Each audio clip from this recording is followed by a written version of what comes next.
ጌታዬ መልሰኝ እኔም መለሳለሁ ልቤን ካንተ ሌላ ለማን እሰጣለሁ አይኖች የሚሞሉ የጸጸትን እንባ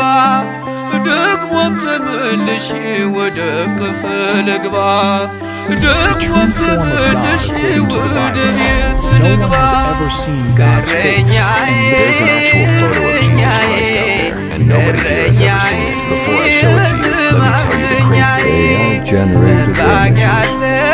ጠባቂ አለኝ ክርስቶስ መቼም የማይተው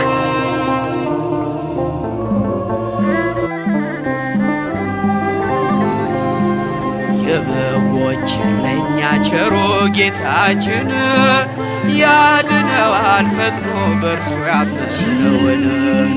መስኪያን ለሚያንኳኳ